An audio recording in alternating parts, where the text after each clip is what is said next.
Review shows are great for one thing, seeing a lot of floor plans in one place and figuring out what you actually like. The problem is, the Expo floor is also built to push fast decisions before you've had time to compare prices, check real specs, or read the fine print. If you know what to watch for, you can enjoy the show, ask better questions, and walk away without getting pulled into a bad deal. Here are the 12 red flags that pop up at almost every RV Expo, and the simple ways to spot them early. Number 1. Show-only pricing. Big Expo special signs are meant to make you stop thinking in real numbers. At a show, the number on the window is often built around MSRP, the manufacturer's suggested retail price, not the typical street price people actually pay. Dealers can make a discount look huge just by choosing a high starting point. Instead of reacting to the sign, ask for a written out-the-door quote for that exact unit, identified by the VIN or a stock number, with a full breakdown: sale price, dealer fees, add-ons, taxes, and registration. If they can't or won't put the full number in writing, that's your first clue the special is mostly theater. Also watch for quotes that say estimate or approximate next to taxes and fees, because that's where a low-looking price quietly grows. A fair quote should spell out what's included, especially freight, dealer-installed options, and any prep or starter packages. If you only remember one move here, it's this: don't compare discounts. Compare out-the-door totals on identical units. Once you do that, the next pressure tool usually shows up right away. Number 2. The urgency clock. Today only, ends Sunday, price good for the next hour, manager leaves in 20 minutes. These lines are built to rush you past comparison shopping. The RV market is big, and most popular models exist in multiple units at multiple dealers, usually with minor differences in color or options. Even if one specific rig sells, the model doesn't vanish. So when someone tries to rush you through a decision, slow it down with a normal request. Email me the quote and the full option list so I can compare it tonight. A legit deal survives a night of sleep and a second look. If the deal dies the moment you ask for time, it wasn't a deal, it was a deadline. Pay attention to how the deadline is framed, too. If they say, "You'll lose the show discount," ask what exactly changes and where it's written. Vague urgency is just a way to keep you from looking up competing listings or calling another dealer. And once you feel rushed, the next step is usually getting money from you before you exit the building. Number 3. The refundable deposit. At shows, deposits are used like emotional handcuffs. The pitch is usually, a small deposit holds the unit so nobody else takes it. Sometimes they say fully refundable, but the refund rules live in the paperwork, not in the conversation. Before any money changes hands, get 3 things written on the deposit form: the exact refund window with dates and time, the exact method of refund, card reversal versus check, and what counts as non-refundable charges. If the form says subject to manager approval, processing fee, or cancellation fee, that's not truly refundable. Another red flag is when the deposit paperwork quietly becomes a purchase agreement. People think they're just holding it, but they're actually signing something that commits them to buy. Also, don't assume there's a universal 3-day cooling-off rule for RV purchases. In many places, vehicle-style contracts don't work that way, and show contracts can be strict. If someone says, "You can always cancel," your response should be, "Show me where that's written and what the steps are." If they can't point to it in the contract, treat the deposit as money you may not see again. Once the deposit conversation starts, trade-ins often come up next. Number 4. The lightning-fast trade-in number. The show floor trade-in appraisal can be a magic trick. A quick glance, a surprisingly strong number, and a friendly, "We can make this work." The catch is almost always a phrase like, "subject to final inspection," "subject to reconditioning," or "pending approval." That language gives the dealer room to drop the value later, after you've already emotionally moved on to the new RV. If you plan to trade, keep 2 deals separate in your head: the purchase price of the new unit and the value of your trade. If they blend those numbers together, it gets hard to see where you're losing money. Ask for the trade offer in writing, with the exact conditions that can change it. Ask what happens if the dealer later lowers the trade value. Can you cancel? And is your deposit still refundable? Also ask about payoff if you still owe money on your current unit. Negative equity can get rolled into the new loan, which makes the monthly payment look fine while the total debt quietly jumps. A solid approach is to get a real appraisal at the dealership on a different day, or have a second option lined up like a private sale, so you're not negotiating under show pressure. And when trade-in numbers get fuzzy, the salesperson usually shifts the focus to monthly payments. Number 5. Monthly payment fog. The fastest way to overpay is to negotiate by monthly payment. A salesperson can make almost any RV fit a target payment by stretching the loan term, changing the down payment, or shifting profit into fees and add-ons. So when you hear, "We can get you into this for about X dollars a month," translate it as, "We're hiding the total cost." Bring it back to one clear question. What's the out-the-door price? Then ask for the loan terms on paper. APR, the interest rate, term length, total of payments, and whether there's a prepayment penalty. Term length is a big one because RVs depreciate. A longer loan can look comfortable month to month while leaving you upside down for years, meaning you owe more than the RV is worth. Another classic move is to treat a big price jump as only a small payment jump. That framing is designed to make large dollars feel small. The way out is to stay anchored to total cost, not monthly comfort. If you want financing, the cleanest setup is to walk into the show with a pre-approval from a bank or credit union, negotiate the RV price as if you're paying cash, and then decide where to finance. When they realize you won't shop by payment, the next lever is usually special financing. Number 6. Show financing strings. Special financing can be real, but the Expo environment makes it easy to misuse. Sometimes a low rate is tied to a short promotional period and then resets higher. Sometimes no payments for X months still builds interest from day one, which means you pay for the break later. Sometimes the special requires a specific lender, plus extra fees, plus add-ons packaged into the loan. The red flag is speed. "Let's run your credit right now," or "You have to lock this in before you leave." You don't owe anyone a same-day credit application just because you asked a question. Ask for the financing offer in writing, including the APR, the term, the down payment assumptions, and every fee being rolled in. If they can't show you the full math, don't let them pull your credit just to see. Also, ask directly if the dealer is marking up the lender's rate. In many markets, there's room for a dealer to add a little to the rate and keep part of it, which is why shopping lenders matters.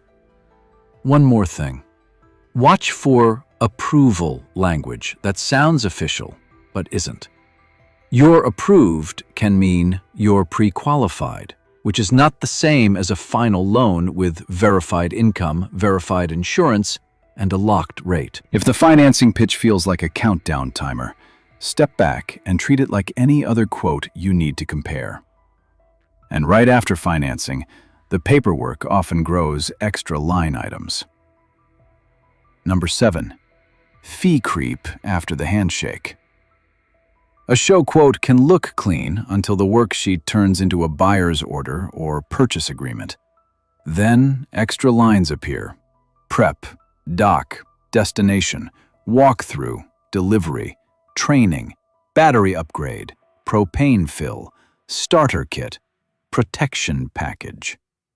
Some costs are legitimate, like government taxes and registration, but many are dealer-chosen. The red flag isn't just the fee, it's the way it shows up late, after you've mentally agreed to a price. A solid defense is to negotiate one number only: the out-the-door total, including all dealer fees and add-ons. If they insist a fee can't be removed, ask for an equal discount on the sale price so the total stays the same. That forces the conversation back to the real number. Also, watch for bundled accessories that sound helpful but cost more than buying them yourself later. A mandatory kit can include items you don't want at premium pricing, and it becomes another way to protect dealer profit when the RV price is negotiated down. Fees are where show deals often go sideways, and when you push back, the next move can be steering you to a different unit entirely. Number 8.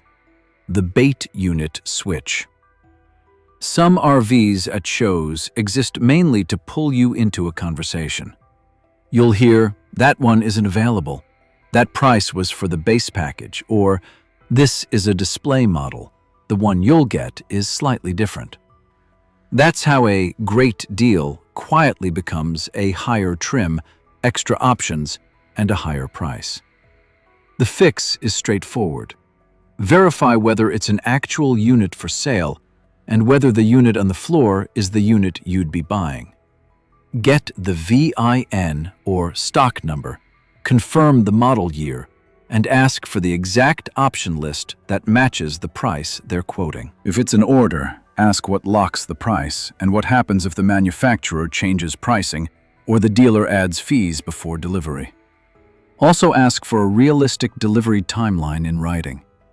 Some people sign at a show thinking they're buying what they touched, then later learn they're ordering something similar with different features or waiting months longer than expected. Displays are great for learning floor plans, but they're a risky place to assume availability. And once you're comparing units, sales talk often shifts into towing claims. Number 9. Weight and towing spin. Half-ton towable and dry weight are two of the most abused phrases on an expo floor. Dry weight is the RV before you add propane, batteries, water, food, gear, and dealer-installed options, so it's almost never what you actually tow. What matters is GVWR, the maximum the RV is allowed to weigh, and cargo carrying capacity, basically how much you can add before you hit that limit. Hitch weight or tongue weight matters too, because that weight sits on your tow vehicle. Here's the part that catches people. Tow rating is not the same as payload. Payload is the weight your truck or SUV can carry, including passengers, cargo, the hitch, and the trailer's tongue weight. Payload is listed on the vehicle's door sticker, and it varies by trim level and options. At the show, don't let anyone hand-wave this with, "You'll be fine."